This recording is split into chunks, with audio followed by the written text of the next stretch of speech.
Pour réussir une stratégie marketing, le plus important, c'est de comprendre son client et donc son persona cible, c'est-à-dire la personne qu'on va cibler pour vendre nos produits, nos services, etc.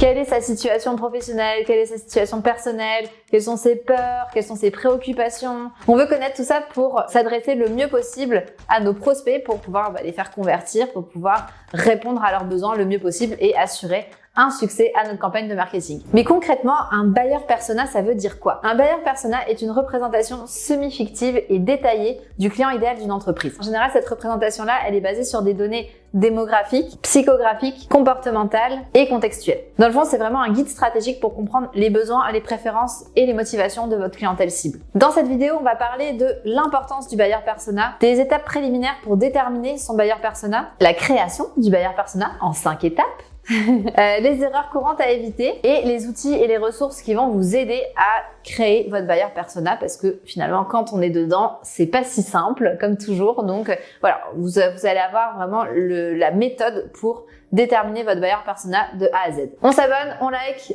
et c'est parti.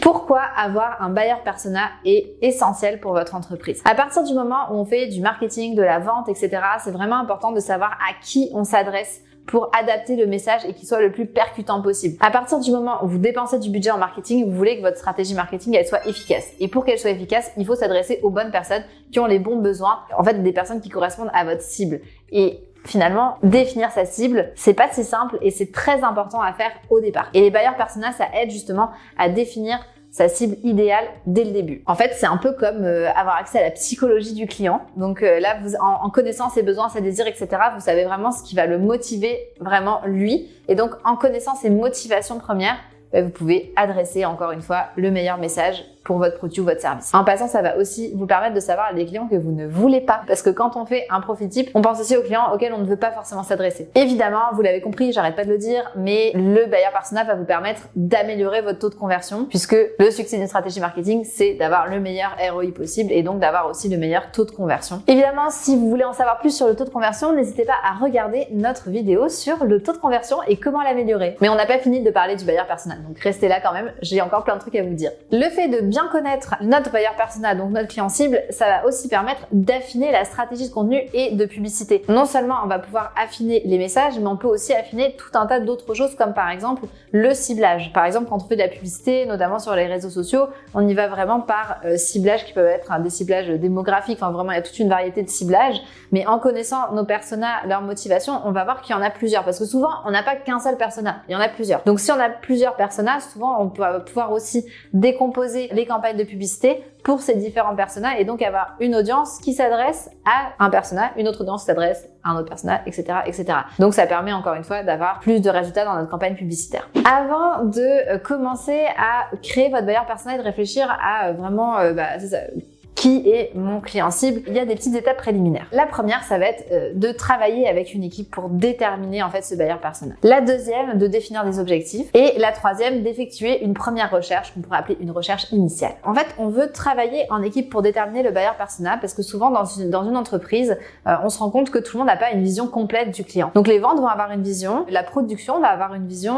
Donc tout ça, on veut mettre en commun toutes les connaissances qu'on va avoir sur les clients à différents stades du parcours d'achat et d'utilisation de votre service ou de votre produit, même jusqu'à la fin. Ça peut être aussi le service client qu'on va mettre en collaboration. Donc on va aller mettre ensemble toutes les personnes qui travaillent de près ou de loin avec le client pour avoir leur retour sur c'est quoi à ton avis les motivations du client, son profil, etc., etc. Comme toutes les actions qu'on fait en marketing web, la clarification des objectifs est super importante. La question que vous voulez vous poser aussi quand vous faites votre buyer persona, c'est pourquoi je veux faire mon buyer persona. Donc là, souvent il y a plusieurs objectifs. Rendre vos communications plus ciblées, augmenter le taux de conversion sur votre site web, adapter évidemment vos offres aux besoins de vos clients. Donc si vous avez plusieurs offres, souvent c'est parce que ça adresse plusieurs clients ou des clients qui sont à des moments différents dans leur parcours de vie, d'achat, etc. Affiner votre stratégie publicitaire. Donc l'idée c'est vraiment d'avoir le meilleur ROI possible, donc d'aller chercher la clientèle idéale le plus rapidement possible, le plus efficacement possible. Et ça va être aussi de renforcer la fidélité des clients. Là, on est vraiment sur tout le spectre d'achat d'un client, de rétention en fait même. Et comme tout ce qu'on fait en marketing web, il faut aussi faire une recherche approfondie. Donc, et là, c'est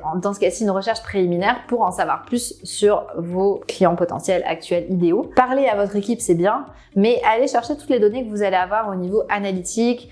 Si vous avez un CRM par exemple ou une base de données qui va vous donner l'âge de vos clients, le genre, s'ils ont des enfants, enfin, dépendamment de quel type d'entreprise vous êtes, il y a des entreprises qui ont des données incroyables sur les clients. On ne parlera pas de Walmart et autres grands géants de ce monde qui savent absolument tout sur nous. Mais à votre échelle, allez vraiment chercher tout ce que vous pouvez. Si vous avez besoin d'en avoir plus parce que vous vous rendez compte qu'en fait vous avez aucune information à part ce que vous pensez savoir, n'hésitez pas à faire des sondages auprès de votre clientèle. Ça, c'est des choses qui vont vous donner des informations supplémentaires. On veut se baser sur les ressentis, l'expérience, etc., mais aussi sur les données. Donc concrètement, comment on va élaborer notre buyer persona? Alors c'est sûr que si vous avez bien fait l'étape précédente, vous en aurez moins à faire dans cette étape-ci. Mais la première étape, ça va être effectivement de rassembler les données. Si vous avez déjà parlé avec votre équipe, que vous avez déjà rassemblé vos données, c'est bien. Mais vous pouvez aller encore plus loin, c'est-à-dire que vous pouvez faire des entretiens avec des clients actuels pour aller vraiment leur poser des questions sur leur motivation, etc.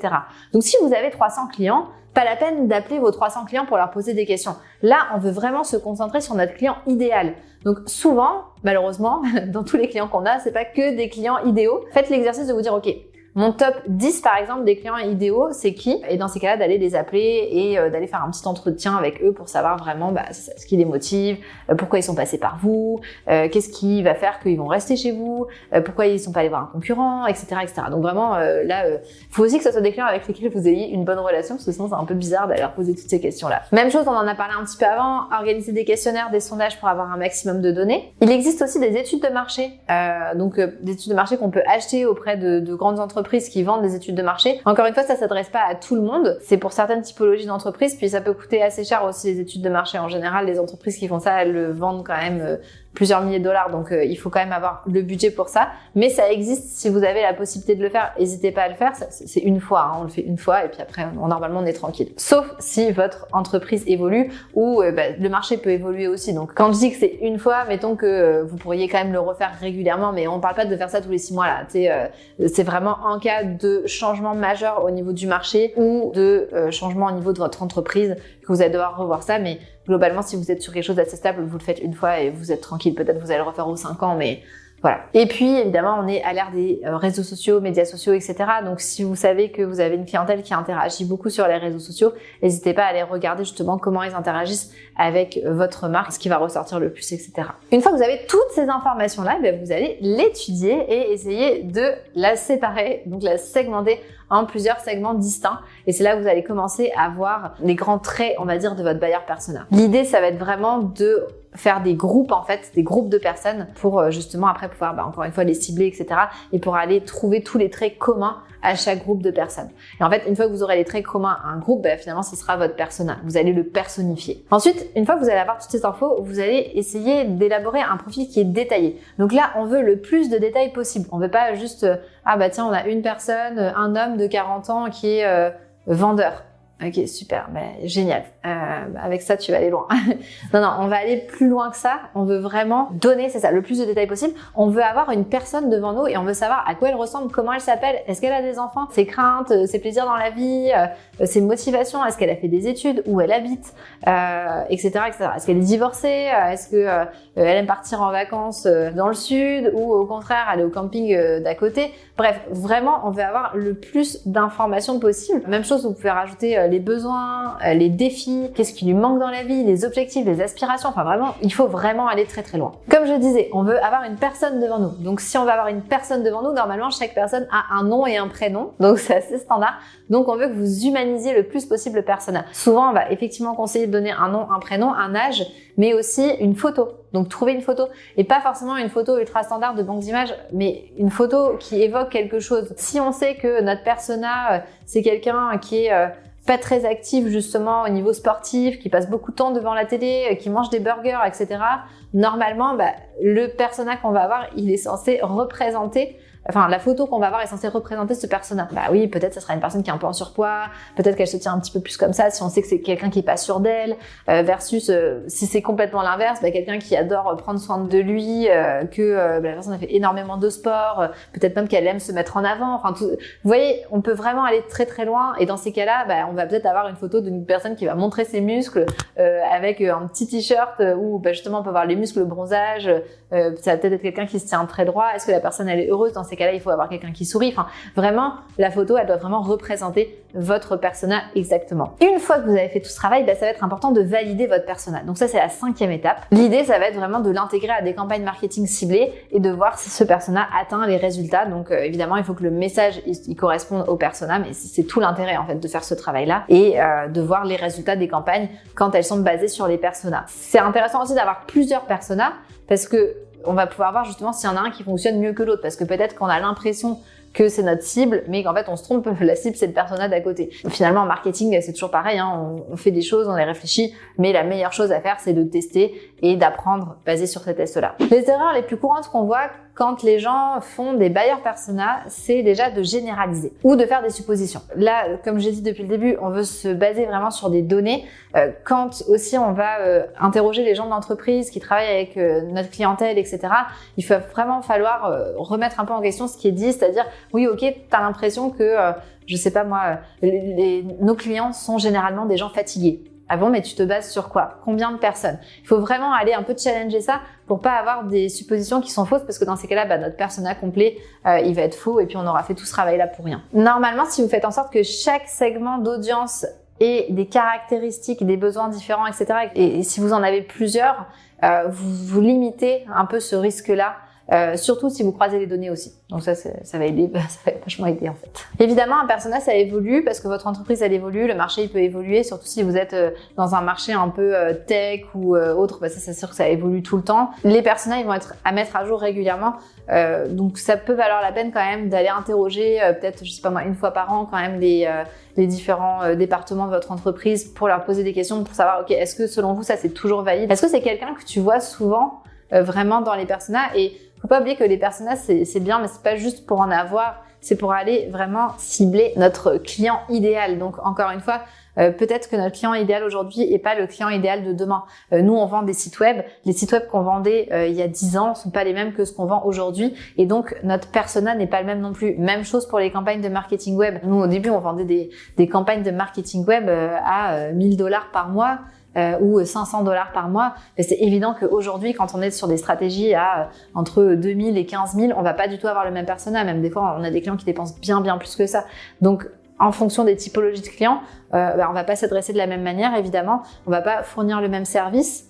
Puisque c'est pas la même chose qui est attendue. On va vraiment s'adapter aux besoins de notre client. On va pas adresser de la même manière les différents besoins, et c'est normal. Et donc, vous voulez vraiment avoir cette information-là et la mettre à jour en fonction de la direction que va prendre l'entreprise. Une autre erreur pour la plupart des entreprises, surtout les petites moyennes entreprises, c'est d'avoir trop de personas. En général, on n'a pas 20 personas. Là, c'est beaucoup trop. N'oubliez pas que votre objectif, c'est d'aller identifier votre client cible. Donc là, en général, vous allez avoir 3-4 personas maximum. Après, je sais qu'il y a des entreprises, ce qu'elles font, c'est qu'elles vont avoir des personas pour justement identifier aussi des clients qu'elles ne veulent pas. Donc là, c'est sûr que si vous rentrez dans ce jeu-là, vous pouvez en avoir un peu plus, mais je vous dirais que franchement, limitez-vous à 10. 10, c'est déjà énorme. Encore une fois, sauf si vous êtes Walmart, Best Buy, etc., qui s'adressent un peu à tout le monde. Et dans ces cas-là, j'imagine que eux, ils doivent avoir un nombre de personas quand même qui est assez important, bien que je pense qu'on peut quand même toujours grouper les personnes. Au bout d'un moment, quand on s'adresse aussi à un très grand volume de personnes, on n'aura pas non plus 50 personas nécessairement. Mais après, ça va dépendre quand même des stratégies des entreprises, je préfère le dire. Mais si vous faites l'exercice pour la première fois, ou que vous n'avez pas un temps infini, vous n'avez pas une personne à temps plein pour définir les personas, ou plusieurs, limitez-vous à un nombre de 3 à 4 personas, gros max 10 si vraiment vous avez le temps et que vous voulez aller dans le détail. Il y a pas mal d'outils et de ressources que vous pouvez utiliser pour créer vos buyer buyer persona. Donc il y a des ressources qui sont un peu plus standards, qu'on utilise beaucoup en marketing web, comme par exemple Google Analytics, Google Trends, Facebook Insights. Donc ça, c'est surtout si vous faites du marketing web, que vous avez déjà des datas. Souvent, les entreprises en 2023, elles ont quand même un site web. Donc j'espère que vous avez au moins Google Analytics, ça va vous donner quand même des infos. Dans Google Analytics, vous avez justement toutes les informations démographiques. Alors ça correspond pas à 100% de votre clientèle nécessairement, mais quand même vous avez une bonne partie de votre clientèle. Et vous pouvez aussi voir, si c'est bien paramétré, comment elles convertissent. Donc vous pouvez voir que si vous voyez que les femmes de 50 ans convertissent mieux que les hommes de 18 ans, c'est intéressant de le savoir aussi dans la création de vos personas. Et ça va vous permettre de valider aussi un certain nombre de données. Ensuite, il existe des logiciels spécifiques pour justement la création de buyer persona. Donc les deux plus connus, c'est Make My Persona de HubSpot et Extensio. Make My Persona, c'est gratuit et ça va vous permettre vraiment d'avoir pas mal de données qui soient démographiques, géographiques, etc. que vous allez pouvoir mettre dans le portrait en fait de vos personas. Extensio, c'est un outil qui est collaboratif. Donc je vous laisserai explorer un petit peu plus ces outils-là. De toute façon, on a fait un article complet qui parle justement de la création des buyer persona. Donc on va vous mettre le lien en description. Et dernier outil que vous pouvez utiliser, c'est Canva. Donc évidemment, Canva n'est pas un outil pour faire des buyer persona, mais souvent on va se faire une petite fiche un peu jolie avec justement le visage, l'âge, les intérêts, etc. Donc on peut utiliser aussi Canva pour ça. Merci beaucoup encore une fois si vous êtes arrivé jusque là et que vous n'avez pas liké la vidéo. Moi j'aimerais bien que vous mettiez une mention j'aime ou que vous la partagiez à quelqu'un qui pourrait être aussi intéressé, ou vous pouvez aussi suivre notre chaîne, ça nous fait vraiment plaisir de voir qu'on a des nouveaux abonnés. Et à bientôt pour une nouvelle vidéo.